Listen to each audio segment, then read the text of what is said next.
겸손의 영광 때문이었던 것을 우리는 말씀을 통해서 분명히 알 수가 있습니다.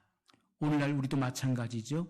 우리는 하나님의 영광을 투영하고 그리고 그분의 영광을 반영하고 반사시키기 위해서 우리는 피조된 존재라는 사실을 항상 잊어서는 안 된다는 것입니다.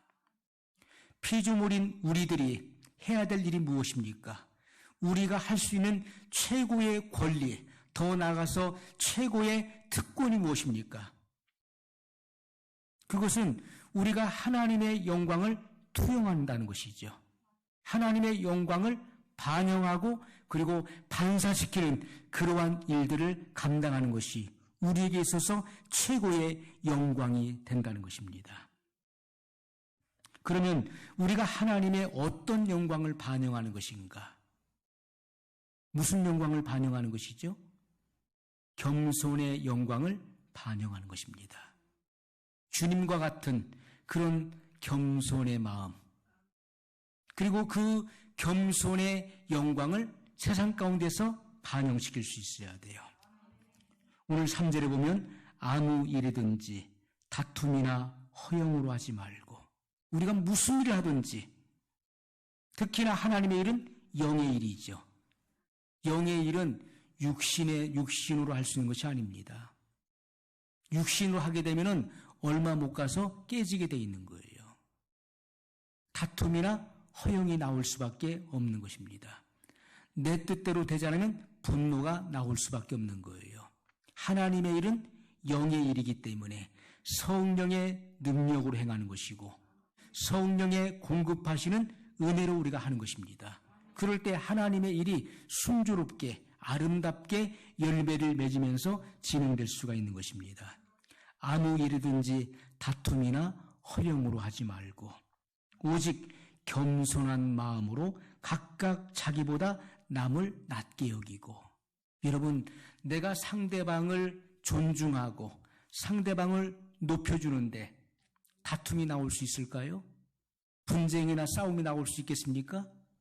남을 나보다 못하게 생각하고 남을 비하하고 무시하기 때문에 거기에서 분쟁과 다툼과 싸움이 일어나는 것이죠. 그러나 항상 나보다도 남을 더 높여보십시오. 존중해 보십시오. 절대로 그곳에서는 다툼이 나올 수 없는 것입니다. 겸손의 부족 때문에 싸움이 일어난다는 것입니다. 주님은 이 같은 겸손의 영광을 우리가 모든 매사에 반영하고 투영하고 반사시킬 것에 대해서 말씀하고 있는 것이죠. 각각 자기 일을 돌아볼 뿐더러 내가 할 일을 완수했다고 해서 끝나는 것이 아닙니다. 또한 각각 다른 사람들의 일을 돌아보아 나의 기쁨을 충만케 하라. 남이 보든지 보지 않든지 하나님은 모든 것을 알고 계시고 모든 것을 보고 계신 분이시기 때문에 하나님을 의식하고 행하라는 것입니다. 사람을 의식하지 마십시오. 목회자를 의식하지 마세요. 성도를 의식하지 마십시오. 오직 살아계신 하나님을 의식하세요. 우리가 기도하는 것도 하나님을 의식하기 때문에 기도할 수 있는 것입니다. 골방의 기도는 철저하게 살아계신 하나님을 의식하는 자만이 할 수 있는 거예요. 우리가 합심의 기도는 누구나가 다 할 수 있는 것입니다.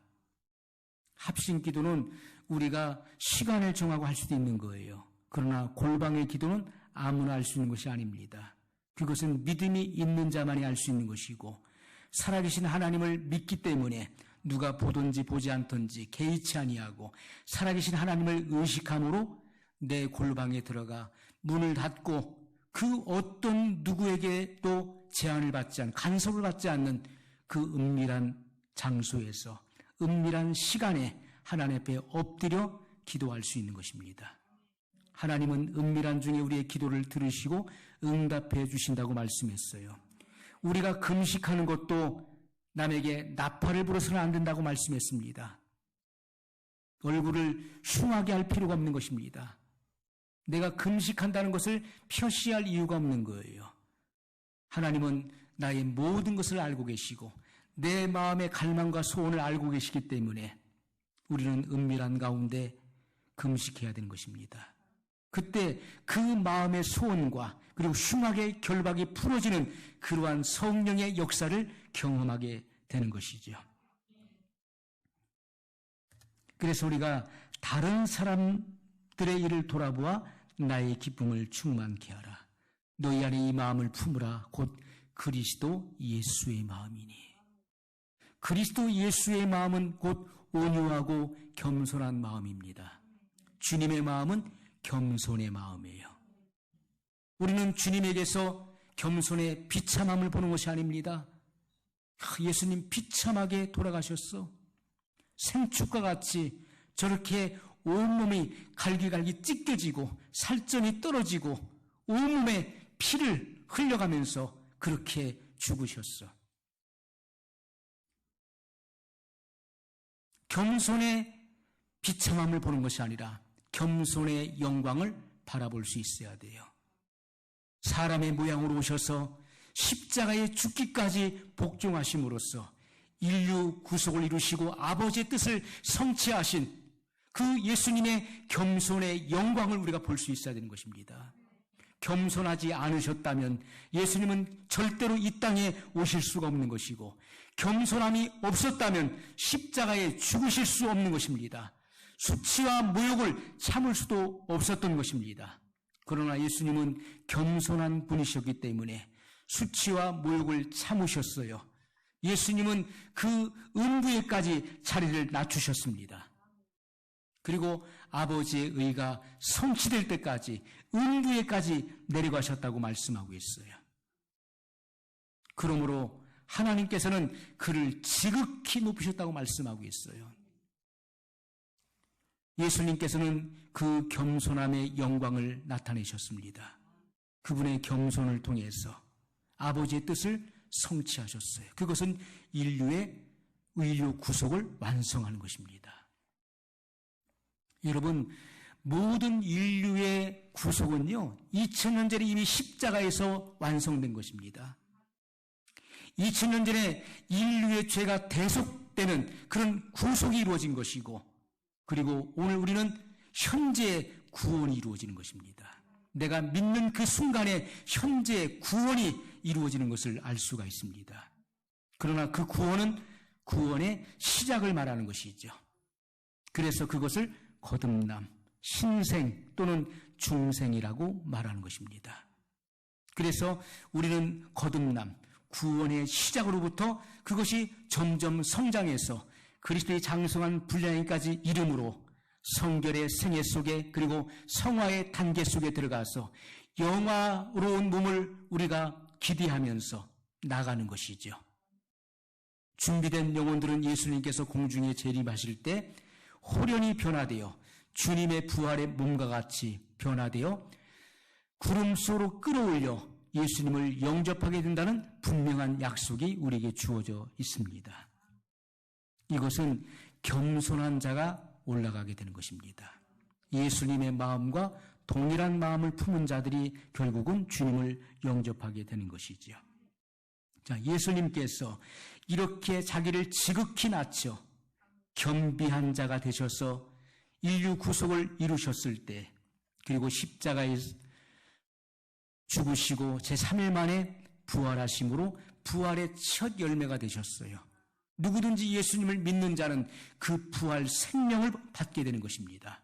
그러므로 예수님을 믿는 자는 죽어도 사는 것이고 살아서 믿는 자는 영원히 죽지 않게 된다는 것입니다. 예수님은 부활의 몸으로 승천하셨고 지금 하나님 보좌 우편에 계십니다. 우리를 위해 친히 기도하신다고 성경은 분명히 증거하고 있는 것이죠. 이렇게 예수님께서 겸손의 영광으로 아버지의 뜻을 이루셨을 때 하나님께서는 그를 지극히 높여 모든 이름 위에 뛰어난 이름을 주셨다고 말씀했어요. 천상천하에 예수 그리스도보다 더 높은 이름은 없습니다. 예수님의 이름보다 더 높은 이름은 없는 거예요. 예수님의 이름은 구원자입니다. 그를 믿는 자를 구원하시는 능력이 그 이름으로부터 발휘된다는 것입니다. 누구든지 주의 이름을 부르는 자는 구원을 얻으리라. 누구든지 주의 이름을 부르는 자, 예수의 이름을 부르는 자는 구원을 얻으리라고 말씀하셨어요. 이러한 분명하고도 확실한 약속이 있기 때문에 우리가 구원을 경험한 것입니다.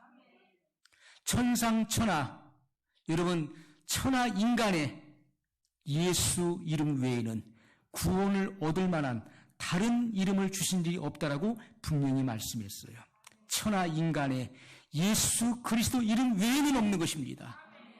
우리의 구원은 예수님의 이름을 믿음으로 얻게 되는 것입니다. 예수님의 이름이 아니고서는 그 어떤 이름으로도 구원을 얻을 자는 없습니다. 그러므로 신앙은 타협되는 것이 아닙니다. 희석된 것도 바른 신앙이 될 수가 없는 것입니다. 여러분, 이 맑은 생수에 독극물이, 여기 독약이 한 방울만 떨어져도 이 물을 마시면 죽게 되는 것입니다. 비율적으로 봤을 때 생수가 독약보다도 훨씬 더 많은 비율을 차지해도 이 물을 마시면 죽는 거예요. 이것은 독극물이 되는 것이죠. 복음은 절대로 희석돼서는 안 되는 것입니다. 세상과 섞이는 것은 영혼을 죽게 만드는 것입니다. 그러므로 우리는 복음의 표준을 낮춰서는 안 되는 것이고, 진리 그대로 선포될 때 그 영혼이 거듭날 수 있는 것이고 회복될 수 있다는 것이죠. 진정한 부흥의 역사가 그 10년 가운데서 불길같이 일어날 수 있게 되는 것입니다. 여러분, 그러므로 성경은 우리에게 분명히 말씀하고 있어요. 하늘에 있는 자들과 땅에 있는 자들과 땅 아래에 있는 자들로, 땅 아래는 음부를 말하는 것이죠. 모든 무릎을 예수님의 이름 앞에 꿇게 하셨다고 말씀했습니다. 모든 입으로 예수 그리스도를 주라 시인하여 하나님 아버지께 영광을 돌리게 하셨느니라. 예수님만이 주님이십니다. 예수님만이 심판자이십니다. 마지막 날에 모든 만민을 그 앞에 모으고 심판하실 분이 누구십니까? 예수 그리스도이십니다. 예수님께서는 아버지께로부터 심판하실 권세를 받으셨다고 말씀하고 있어요. 그래서 모든 천하 만민을 심판하실 분은 바로 예수 그리스도이십니다. 공중에 휴거된 성도들을 상급으로 심판하실 분은 예수님이시죠.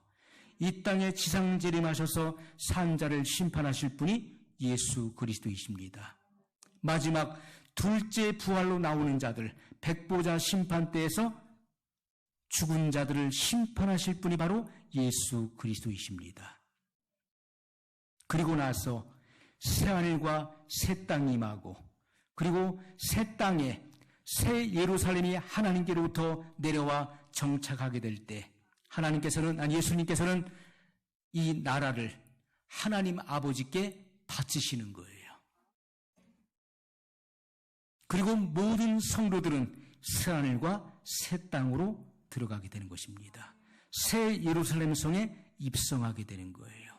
영원 무궁토록 예수님과 함께 사는 것입니다. 아버지를 모시고 사는 거예요. 예수님을 믿는 하나님의 자녀들은 하나님의 가족입니다. 한 하나님 아버지를 모시고 우리는 살게 되는 거예요. 성경은 분명히 이러한 사실을 우리에게 증거하고 있다는 것입니다. 예수 그리스도께서 완전한 겸손의 삶을 통해서 구원과 구속의 사명을 온전히 이루셨음을 성경은 증거하고 있습니다. 예수님의 겸손은 우리의 구원이 되었어요. 예수님이 겸손하셨기 때문에 우리의 구원이 이루어진 것입니다. 예수님의 구원은 우리를 겸손의 존재로 돌리는 것입니다. 그것이 예수님의 구원을 말하는 거예요. 구원받은 사람이 교만한 것을 보셨나요? 구원받은 사람은 겸손한 것입니다. 그것이 그리스도인들의 분명하고도 확실한 표지가 되는 것입니다. 분명한 특성이 된다는 거예요. 세상과 구별되는 분명한 특징은 겸손으로 나타나지는 것입니다. 여러분, 우리가 겸손이라고 하는 것은 무엇입니까? 우리가 죄로부터 용서를 받고 그리고 하나님이 원하시는 상태로 회복되었음을 보여주는 흔적을 지니고 있어야 되는데 그 흔적이 뭡니까? 겸손이라고 하는 것입니다. 내가 예수님을 믿음으로 예수님께서 나를 대속하시기 위해 십자가에 죽으신 사실을, 나를 의롭다 하시기 위해서 부활하신 그 사실을 내가 믿음으로 말미암아 구원받았고 죄 사함을 받았고 하나님의 자녀가 되었다고 하는 분명한 그 흔적을 그리스도인들은 지니고 있어야 되는데 그 분명한 흔적이 무엇입니까? 겸손이라고 하는 것이죠. 그것이 분명한 특징으로 나타나지는 것입니다. 여러분, 그리스도인들은 하나님과 다른 사람들과의 관계 속에서 겸손이라고 하는 특징이 반드시 나타나져야 돼요. 하나님이 보실 때에도 사람과 사람과의 관계 속에서도 그 겸손의 특징이 나타나야 돼요. 그때 모든 사람들이 내가 하나님께로부터 구속받은 그리스도인인 것을 알게 될 것입니다. 하나님의 살아계심을, 하나님과 동행하는 사람인 것을 만민이 알게 될 것입니다. 그러므로 여러분, 우리가 겸손함이 없이는 하나님의 임재 안에 거할 수가 없는 것입니다. 왜 나에게는 하나님의 임재가 안 느껴지지? 왜 나는 하나님의 임재 속에 들어갈 수가 없지? 그것은 내 안에 교만의 요소가 있기 때문에 그런 것입니다. 겸손함이 없이는 하나님의 임재 안에 거할 수가 없어요. 임재라고 하는 것은 하나님의 찾아오심을 의미하는 것이고요. 우리가 구약에 있어서 분이엘이 뭡니까? 하나님의 얼굴이잖아요. 우리가 그의 얼굴을 구하라 이렇게 말씀하고 있어요. 그분의 얼굴을 구하고 찾는 것, 그것은 그분의 임재를 의미하는 것입니다. 우리는 그분의 임재와 그리고 그분의 임재 속에 들어갈 수 있어야 되는 것이죠. 그것은 그분의 얼굴을 구하는 것입니다. 그분이 그 얼굴의 광채를 우리를 향하실 때 우리 안에는 그분의 기쁨이 충만해지는 것이죠. 하나님께서 그 얼굴 빛을 우리에게 향하실 때, 나를 바라보실 때, 그 인자하고 사랑스러운 눈빛으로 나를 바라보실 때 내 안에는 근심이 사라지고 기쁨이 충만하게 되는 것입니다. 그러면 우리는 분이엘, 하나님의 얼굴을 구해야 되는 것이고 그분의 임재 안에 들어가기를 원하는 사람들은 겸손해야 되는 것입니다. 겸손한 자에게 임하시고 찾아오시는 것이죠. 겸손함이 없으면 하나님의 사랑과 능력을 경험할 수도 없는 것입니다. 하나님의 사랑이 느껴지지 않고 하나님의 그 완전한 그 사랑의 빛 가운데 내가 거할 수 없는 것은 교만의 요소 때문에 그런 거예요. 하나님의 능력을 경험할 수 없는 것도 교만하기 때문에 하나님의 능력이 체험되어지지 않는 것입니다. 겸손함이 없이는 지속적인 믿음을 유지할 수도 없는 거예요. 여러분, 오늘날 우한 코로나19가 세상을 바꿔놓았다는 말들을 사람들은 많이 합니다. 우한 코로나 바이러스지요. 그런데 우한이라는 말을 빼려고 그러지요. 그 출처를 분명하게 하지 않으려고 그럽니다. 그냥 코비드19로 그렇게 말을 바꾸고 있습니다. 여러분 19가 붙은 것은 2019년도에 발생했기 때문에 뒤에 19자가 붙은 것이죠. 분명한 것은 코로나 바이러스 19가 아니에요. 우한 코로나 바이러스입니다. 그 근원이 중국 우한이에요. 그 근거를 절대로 잊어서는 안 되는 것입니다. 여러분, 중국 공산당과 그리고 딥스테이트주의자들이 세계의 단일 정보를 꾀하는 이들이 이것을 만들어낸 것입니다. 전 세계를 팬데믹으로, 그래서 감시와 통제 사회 속에 집어넣기 위해서 의도적으로 만들어낸 질병이라는 것이죠. 이것은 생화학 무기에 해당되는 것입니다. 여러분, 우리가 겸손함이 없이는 지속적인 믿음을 유지할 수 없어요. 이러한 이 바이러스로 인해서 감시하고 통제하고 제한시키고 탄압하니까 어떻습니까?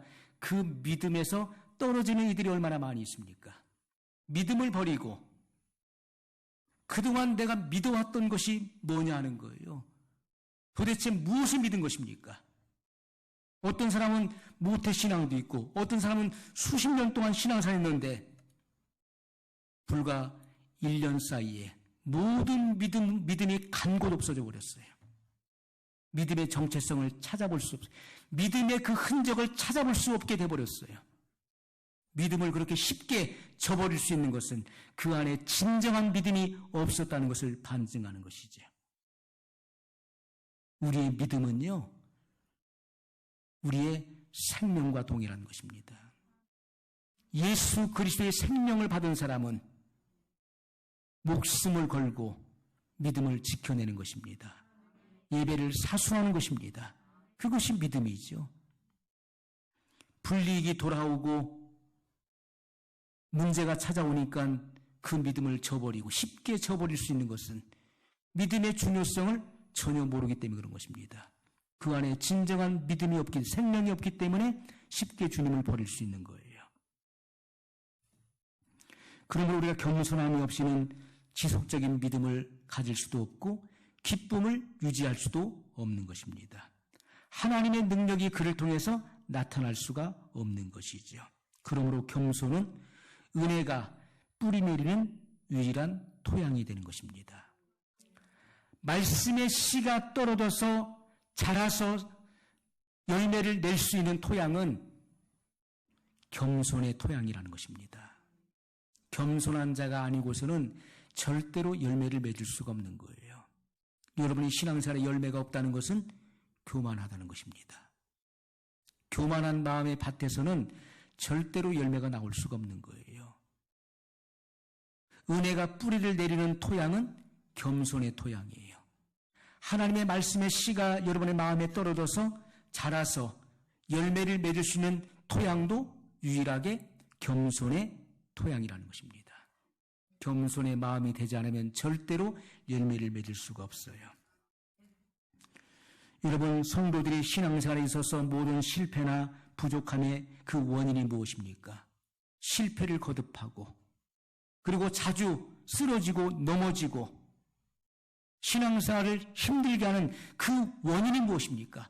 패배의 원인이 뭐냐 하는 거예요. 그것은 겸손의 결핍에 있다는 것입니다. 겸손이 부족하기 때문에 자주 쓰러지고 넘어지는 거예요.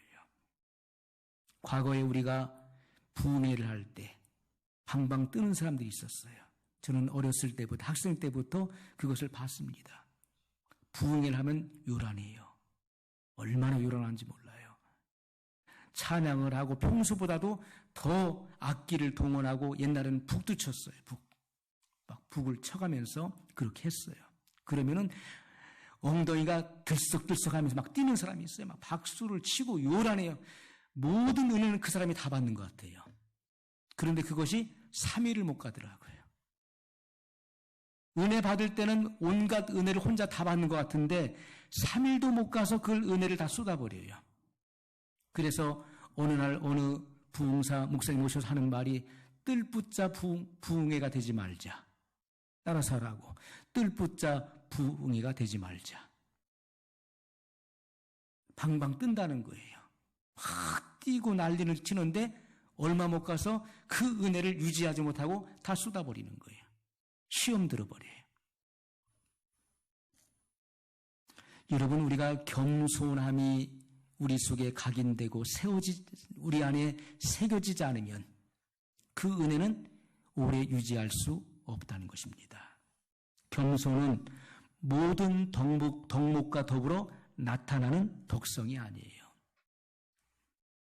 모든 덕의 뿌리가 되는 것이 겸손인 것입니다.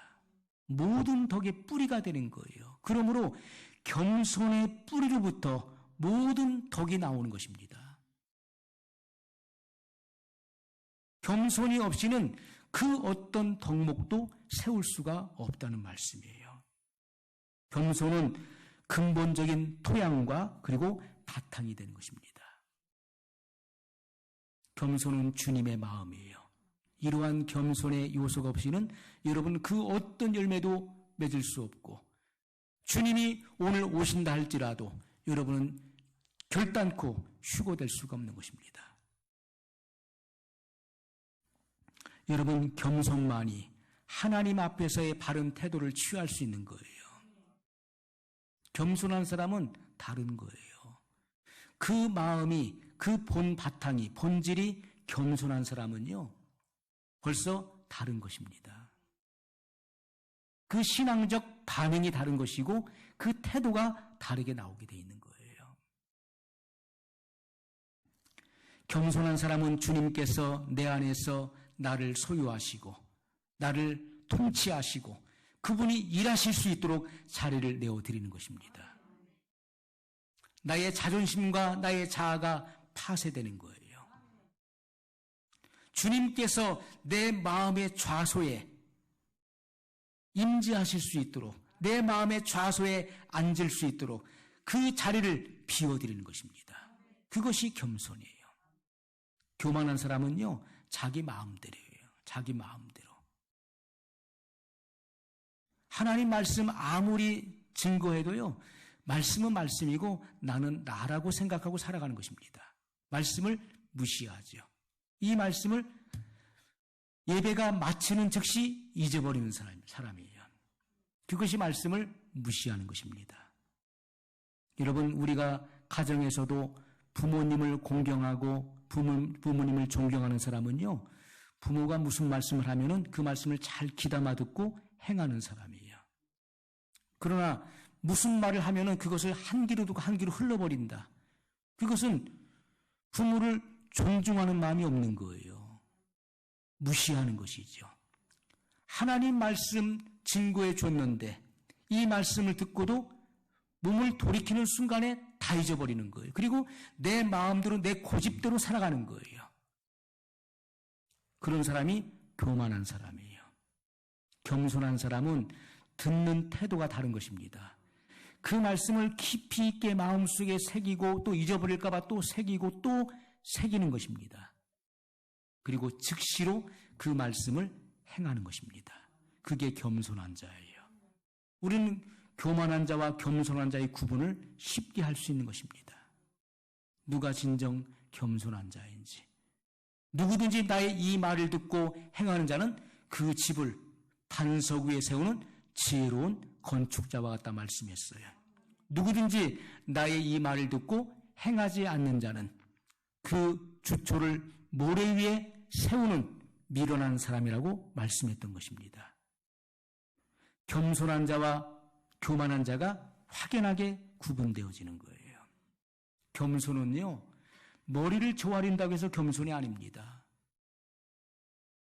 하나님 말씀을 행하는 자가 겸손한 자예요. 여러분들이 예의를 갖춰서 아유 목사님 하고서 고개를 숙인다고 해서 그분을 겸손하게 보는 것이 아니라는 거예요. 그분이 이 말씀을 듣고 행하느냐 행치 않느냐가 기준이 되는 것입니다. 여러분이 이 말씀을 듣고 행한다면은 그분은 하나님을 존귀 여기는 사람이에요. 저는 그를 가리켜서 겸손한 자라고 부릅니다. 그러나 이 말씀을 듣고도 행함이 없다면은, 그래서 아무런 열매를 결과하지 못한다면은 그분은 여전히 교만한 자예요. 여러분이 아무리 머리를 제 앞에서 조아린다 할지라도 그분은 하나님 앞에서 교만한 자가 되는 것입니다. 우리는 겸손한 자가 돼요. 겸손한 자가 돼야 되는 것입니다. 목회자도 성도들도 모두 겸손하지 않으면 주님 나라에 갈 수 없는 것입니다.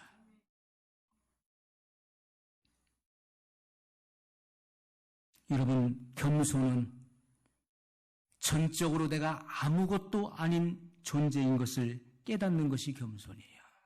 내가 정말 무가치한 자라는 사실. 그래서 겸손한 자들, 주님의 오른편에 있는 양들이 칭찬을 받을 때 그들이 하는 말이 무엇입니까? 주여, 마땅히 행할 일을 한 것밖에 없나이다. 저는 무익한 종입니다. 라고 고백하는 거예요. 주님은 그들이 행한 일에 주님께서는 칭찬을 하시고 주인의 즐거움에 참여하라고 말씀하시는데 그들은 뭐라고 합니까? 이러한 칭찬을 저는 감당할 수가 없습니다. 제가 무슨 칭찬받을 만한 일을 한 적이 없습니다. 마땅히 해야 될 일을 한 것 외에는 없습니다. 저는 무익한 종입니다라고 고백하는 거예요. 이들이 겸손한 자들이에요. 교만한 자는 어떻습니까? 내가 마치 대단한 일을 한 것처럼 큰 상을 받을 것처럼 기대에 부풀어 있는 거예요. 그들에게 주님의 엄한 책망이 임하는 것입니다. 그들은 바깥 어두운 곳으로 쫓겨나게 돼요. 거기서 슬피 울며 이를 갈게 될 것입니다. 그들은 교만하기 때문에 그들은 주님 앞에 설 수 없게 되는 것입니다. 여러분, 우리는 우리의 삶 속에서 내가 정말 아무것도 아닌 존재인 것을 깨달을 수 있어야 돼요. 주님의 은혜가 아니었으면 나는 영원히 타는 불못에 들어갈 수밖에 없었던 그러한 존재였었던 것을 깊이 깨달을 수 있어야 돼요. 이러한 깨달음이 하나님이 나의 전부가 되심을 알게 하는 것입니다. 나는 하나님이 없이는 한순간도 살 수 없다. 물고기가 물을 떠나서 살 수 있을지 몰라도 나는 하나님 없이는 한순간도 살 수 없다는 사실을 절실하게 깨달을 수 있어야 돼요. 그 사람이 겸손한 사람인 것이죠. 여러분, 거룩한 생애를 추구할 수 있어야 되고, 그리고 그리스도인의 삶 속에서 겸손은 우리의 주된 특징이 되어야 된다는 것입니다. 겸손. 여러분 어떻습니까? 주변의 사람들로부터 겸손하다는 인정을 받나요? 아니면 교만하다는 말을 듣나요? 어떠한 말을 듣습니까?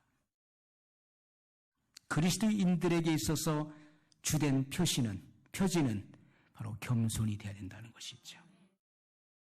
그럼에도 불구하고 이러한 겸손의 모습이 나오지 않는 이유가 있습니다. 그것은 교회에서 겸손을 가르치지 않았다는 것이죠.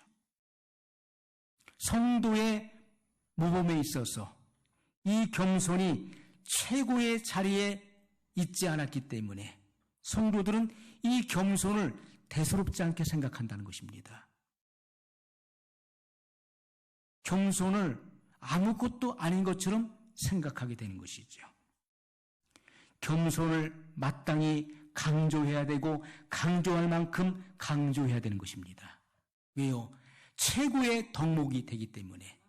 그리스도인들에게 있어서 최고의 덕목은 겸손이에요. 첫째도 겸손이요, 둘째도 겸손이요, 셋째도 겸손인 것입니다.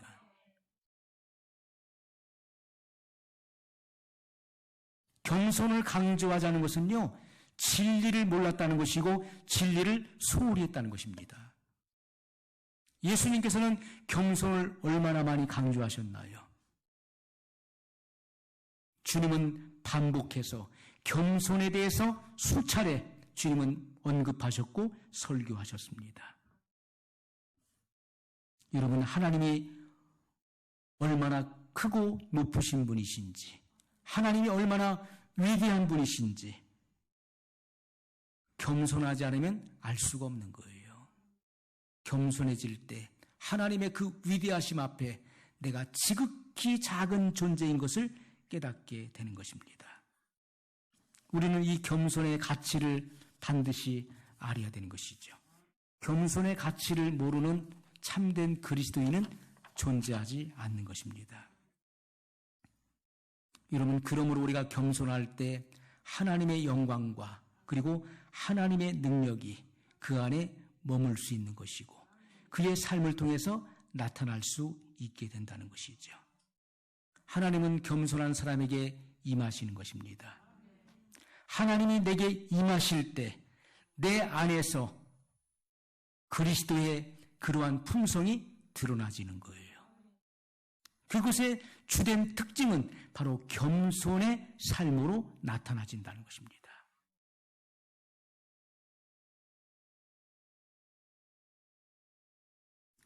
여러분, 어떤 사람들은 그렇습니다. 사람이 겸손해질 수 있는 그 동기는 죄로 인해서 드러납니다.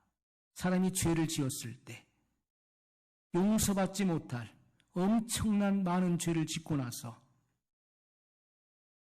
성령의 역사를 통해서 그 죄를 깨닫고 내가 통회할 때 비로소 하나님 앞에서 내가 심판받을 죄인임을 깨닫고 그리고 낮아집니다. 겸손해져요. 그러므로 사람이 죄를 통과해야만 사람은 겸손해질 수 있다라고 주장하는 사람들도 있습니다. 우리가 이 회개라고 하는 것은요, 방향 전환입니다. 가던 길을 유턴하는 것이죠. 잘못된 길을 가다가 잘못된 길을 내가 가고 있음을 깨닫고 유턴하는 것입니다. 제자리로 돌아오는 거예요. 그것을 회개라고 하는 것입니다. 사람이 회개를 통해서 겸손해진다. 그것이 틀린 말은 아니죠. 그러나 우리가 하늘에 있는 천사들이 하나님을 경배하는 모습을 오늘 성경을 통해서 봅니다. 하늘에 있는 수만의 천군과 천사들이 하나님을 예배하고 경배하고 있어요. 우리는 천사들의 겸손의 모습을 보게 됩니다.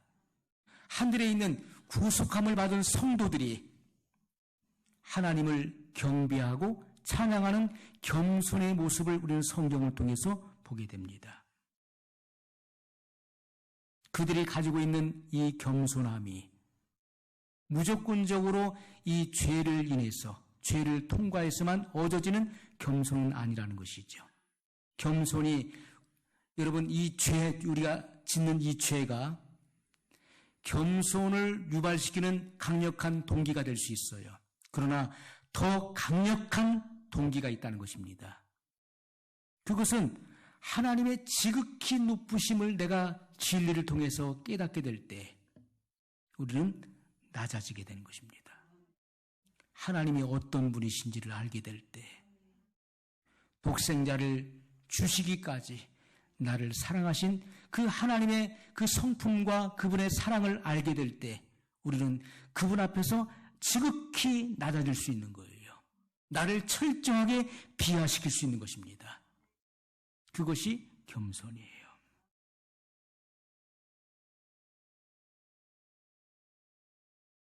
겸손이 바로 축복의 통로가 되는 것이고 신비인 것입니다.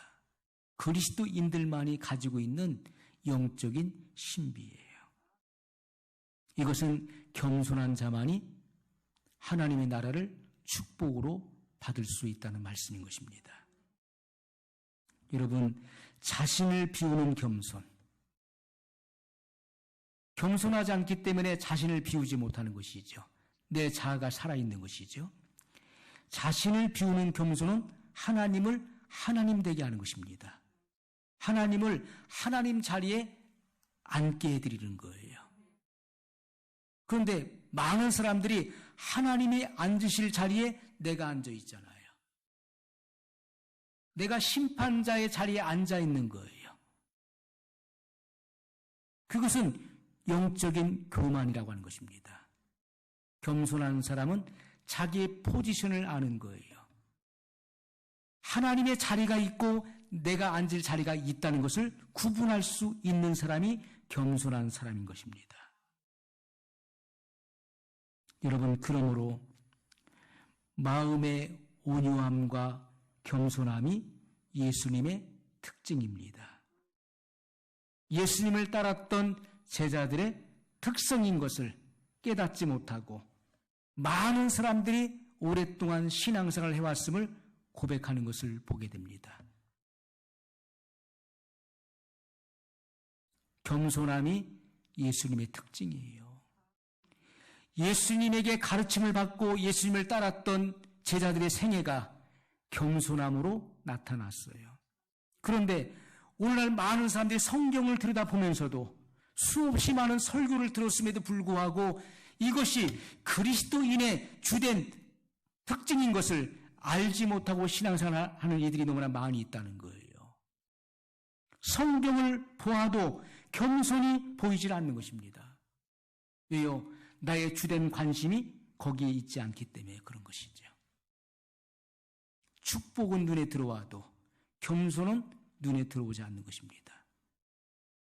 주님은 축복보다도 겸손을 더욱더 강조하셨어요.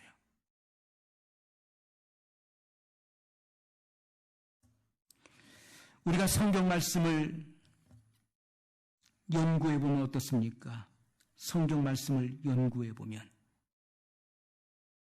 예수님께서 제자들에게 얼마나 많이 겸손을 강조하셨는가를 알 수가 있고요. 또 예수님께로부터 가르침을 받았던 제자들이 얼마나 더디 이해했었는가를 우리가 알 수가 있습니다. 예수님께서 겸손을 강조하시고 가르치시고 또 가르치심에도 불구하고 그들은 여전히 틈만 나면 우리 중에 누가 크냐 하는 문제를 가지고 다투고 싸웠어요. 그들은 더디 이해했던 것입니다.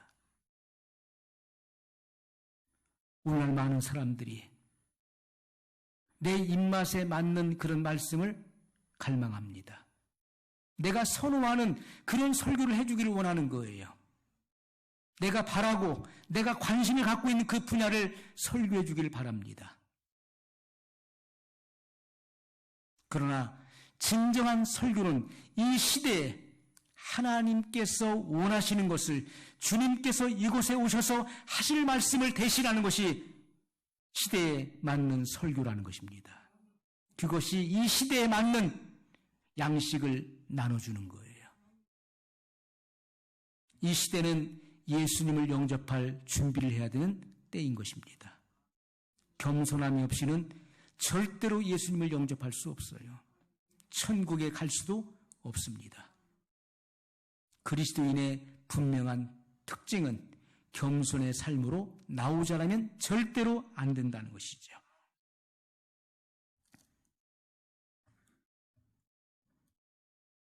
여러분, 이러한 겸손은 저절로 생겨나는 것도 아닙니다. 겸손해지도록 우리는 특별한 마음의 소원을 가져야 돼요. 겸손의 마음을 품기 위한 마음의 소원, 기도의 제목, 그것이 나의 기도의 제목이 되어야 돼요. 여러분이 금식하는 것도 문제 해결받기 위해서 물론 하지만은 겸손의 영을 받기 위해서, 겸손해지기 위해서 금식하는 자가 과연 몇이나 됩니까? 겸손이 나의 기도의 목적이 되어서 그러한 목적을 가지고 기도하는 사람이 과연 몇이나 됩니까? 겸손이 나의 특별한 소원으로 만들어진 사람이 과연 몇이나 될까요? 그리고 이러한 겸손이 내 실생활에서 실천되도록 애써야 되는 것입니다. 겸손의 실천이 있어야 되는 거예요. 어떤 사람은 이러한 겸손의 필요성을 일생을 신앙생활하면서 한 번도 깨닫지 못하고 신앙생활하는 이들도 있습니다. 겸손, 그런 게 왜 필요하냐는 거예요.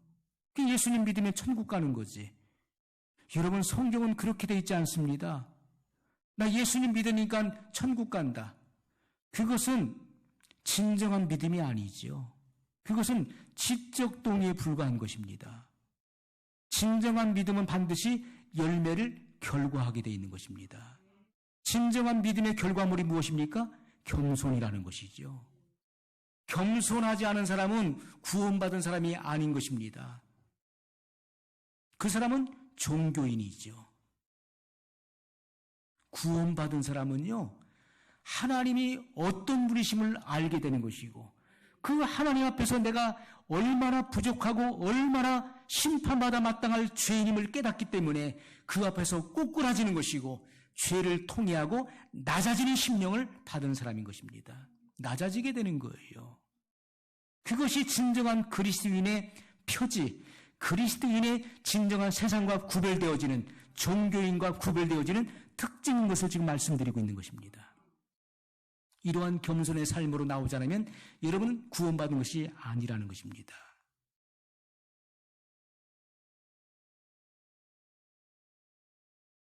여러분, 하나님 말씀을 묵상하면서 말씀을 묵상하면 할수록 말씀을 계속 묵상을 하는 말씀을 수없이 많이 반복해서 드렸어요. 그러나 이 말씀을 지금 실천하는 분들이 과연 몇 분이나 계실까요?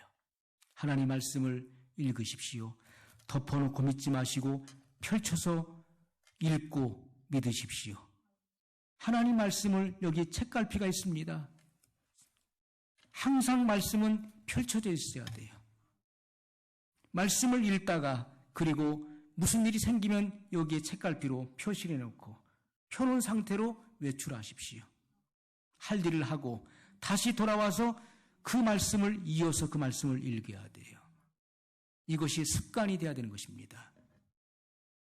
하나님 말씀을 공부하고 연구하십시오. 말씀을 탐구하십시오. 이 말씀을 묵상해 봐야 됩니다. 묵상할 때 자기 성찰이 생기는 거예요. 이 말씀을 우리가 묵상하기 시작할 때 어떤 일이 발생합니까? 내 안에 숨겨져 있는 이 교만이 얼마나 교활하다는 사실을 알게 되는 거예요. 여러분, 이 교만은요, 여러분의 내면 깊은 곳에 여러분의 의식과 무의식 속에 깊이 잠적되어 있는 것입니다. 그 교만은 정체성을 드러내지 않는 거예요. 제가 여러분에게 누군가를 콕 집어서 교만하시네요, 회개하세요 하면 기분 좋을 사람 아무도 없을 겁니다. 기분이 나빠가지고 마음이 상하고 시험 들어가지고 문제가 발생할 분들이 계십니다. 문제가 발생해서는 안 되는 것이죠. 왜냐하면 이 교만의 요소가요, 우리 무의식 속에 깊이 뿌리를 내리고 있는 거예요. 그리고 숨어 있어요. 깊이 숨어 있습니다. 그리고 내가 교만하는 생각을 안 하는 거예요.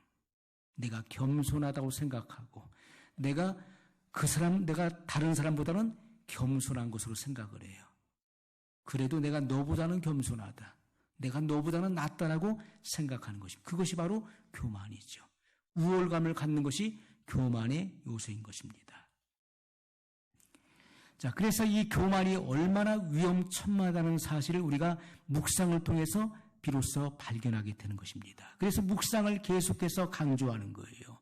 말씀을 묵상해 보라는 거예요. 읽는 것으로 끝나지 말고 이 말씀을 반복해서 읽고 그 말씀을 깊이 음미하면서 묵상해 보라는 거예요. 그때 자기 성찰에 들어가고 이 교만의 요소가 얼마나 내 속에 깊이 뿌리를 내리고 있는지, 얼마나 음흉하게 내 속에 자리를 잡고 있는지 이것을 발견하게 되는 것입니다. 교만한 사람, 교만의 요소를 가지고서는 우리가 천국 갈 수 없어요. 우리는 주님을 믿는 믿음은 단호해야 되는 것입니다. 단호해야 돼요. 그 어떤 것과도 타협이 없는 거예요. 절대로 타협이 없습니다. 예수 그리스도를 우리가 믿는 이 믿음은요, 절대로 다른 것과 섞일 수도 없는 것이고 타협점을 찾아서는 안 되는 것입니다. 생명을 내놓고 우리는 단호하게 믿어야 되는 것입니다. 단호하게. 신앙의 과단성을 가지고 믿어야 된다는 거예요. 이런 결단력이 없이는 절대로 믿음 생활이 오래 갈 수가 없습니다. 문제가 발생해 보십시오. 손해가 와 보십시오. 피해가 찾아와 보세요. 핍박과 환난이 와 보십시오. 다 주님을 떠나서 달아날 것입니다. 좋을 때는요, 주님을 위해서 생명을 바치겠습니다. 전 재산을 다 날린다 할지라도 주님을 따르겠습니다. 십자가 지겠습니다. 울고불고 하지만은 실생활 속에서 실제적인 문제가 찾아오십시오. 언제 믿었냐? 나는 주님을 알지도 못한다. 난 그런 분을 알지도 못한다. 주님을 떠나게 되는 것입니다. 시몬 베드로가 뭐라 하겠습니까? 다 주를 버릴지라도 저만큼은 주님을 버리지 않겠나이다. 다른 제자들도 앞을 다투어서 저도 주님을 버리지 않겠습니다. 다 주를 버릴지라도 저도 저만은 주님을 버리지 않겠습니다. 예수님이 뭐라고 하셨습니까? 오늘 밤에 너희가 다 나를 버리리라. 예수님께서 잡혀가실 때, 체포돼서 끌려가실 때 다 도망가 버렸어요. 시몬 베드로는 멀찍이 쫓아갔습니다. 왜요? 예수님의 종말이 어떻게 되는지 보려고. 끌려가서 어떻게 되는지 보려고 멀리 따라가서 예수님께서 건너편에서 신문을 받으실 때 그는 모닥불을 쬐고 있으면서 대제사장의 하숙들과 거기에 함께 모여서 불을 쬐고 있는 거예요. 그리고 예수님이 어떻게 되시는가를 보고 있는 거예요. 그때 한 비자가, 제사장의 여종이 이 사람 보니까 그 예수와 함께 쫓았던 그 제자라고 지적할 때 뭐라고 합니까? 아니다. 난 저 사람 알지 못한다 라고 부인해요. 또 한 비자가 이 사람 맞아. 나도 봤어 라고 했을 때 그는 또 부인합니다. 아니야. 나는 저 사람을 따라간 적이 없어. 난 저 사람 알지 못해. 한 비자가 또 이야기할 때 예수님을 저주하고 욕하면서 부정합니다. 나는 그를 결코 알지 못한다.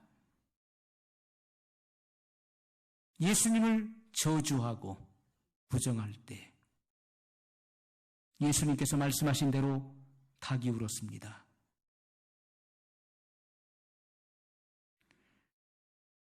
여러분, 주님의 말씀과 같이 닭이 울 때 그는 예수님께서 하신 말씀이 생각났는데 어떻게 해요?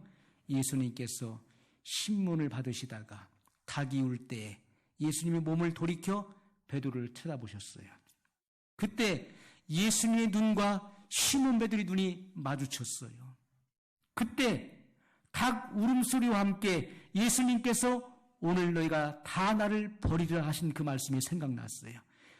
시몬 베드로에게 내가 오늘 나를 닭 울기 전에 3번 나를 부인하리라 하신 그 말씀이 생각난 것입니다.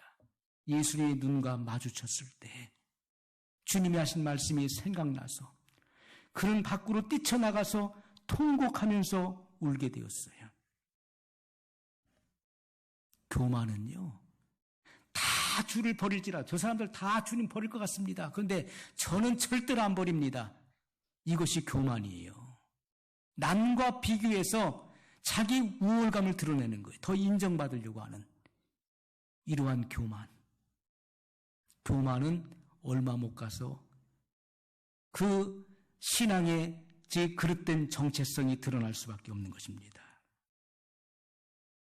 겸손만이 나의 부족함을 깨닫고 나의 연약함을 절실하게 인식하게 만드는 것이죠. 여러분, 우리의 영혼이 예수님의 낮아짐을 사모할 수 있어야 돼요.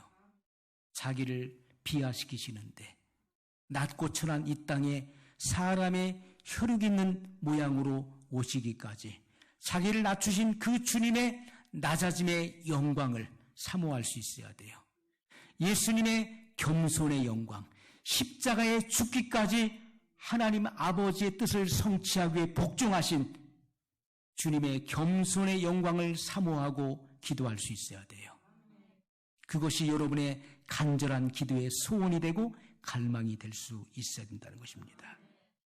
그것을 여러분 알 때까지 하나님 말씀을 읽고 하나님 말씀을 공부하고 말씀을 깊이 있게 묵상해 나갈 수 있어야 돼요. 교만을 벗어버리는 것이 쉬운 일이 아닙니다. 교만을 벗는 것에 우리가 얼마나 무력한 존재인지를 깨달을 수 있어야 돼요. 교만의 탈을 벗어버린 것이 쉬운 것이 벌써 다 벗어버렸죠. 수십 년 신앙생활 했음에도 불구하고 여전히 교만의 요소가 있지 않습니까? 그만큼 교만을 벗어버린 데 있어서 우리가 무력하다는 사실을 인식해야 돼요. 그렇기 때문에 겸손을 기도의 제목 삼고 우리의 소원을 삼아야 되는 것입니다. 겸손을 실천하는 일을 우리가 힘써서 해야 된다는 것입니다.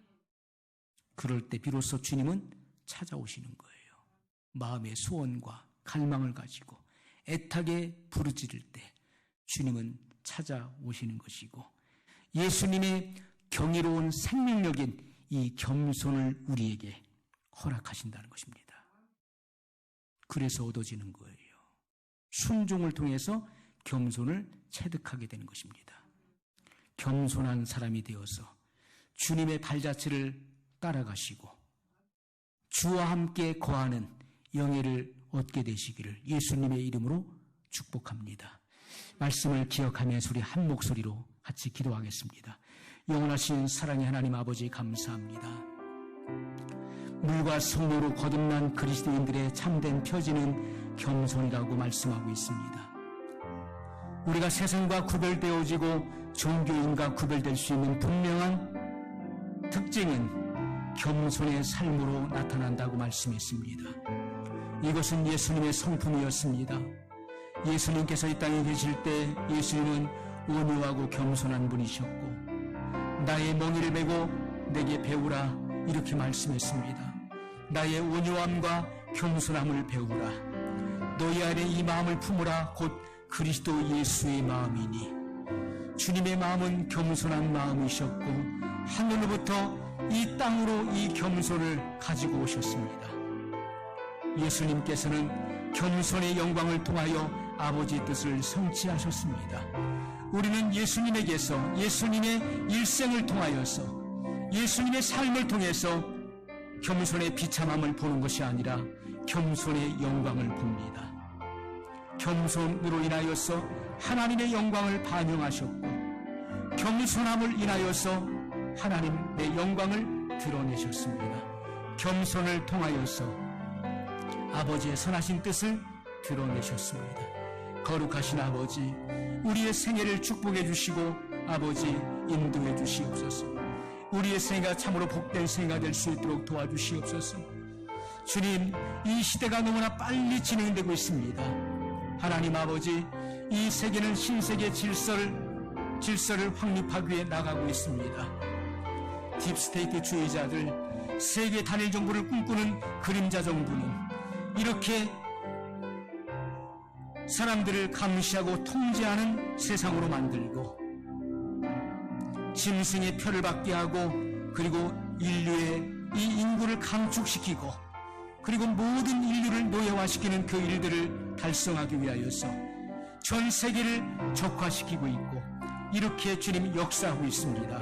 하나님 아버지, 오늘 우리들은 이 시대가 얼마나 빨리 진행되고 있는지 주님 세계 각국에서 자유민주주의 체제가 무너지고 공산주의화되는 이 현실을 우리는 지금 눈으로 목도하고 있습니다. 하나님 아버지, 긍휼을 베풀어 주시옵소서. 우리가 깨어 일어날 수 있도록 인도해 주시고 진정 주님 이 마지막 시대에 주님의 겸손의 마음을 가질 수 있도록 인도해 주옵소서. 주님이 주시는 기쁨과 주님의 능력과 또 주님이 주신 이 믿음을 주님 잃지 않고 끊임없이 유지해 나갈 수 있는 이 겸손의 요소를 우리에게 허락하여 주옵소서. 겸손의 마음을 갖는 것, 이것이 나의 주된 기도가 되게 하소서. 나의 주님 기도의 제목이 되게 하시고 마음의 강력한 소원이 되게 하시고 금식의 요건이 되게 하여 주옵소서. 우리가 진정 하나님의 나라에 갈 수 있는 그런 요건은, 우리가 공중 혼인잔치에 참여할 수 있는 분명하고 확실한 요건은 겸손이라고 말씀하고 있는 것처럼 아버지 겸손케 하여 주옵소서. 진정 주님 앞에 겸손한 자가 되게 하여 주옵소서.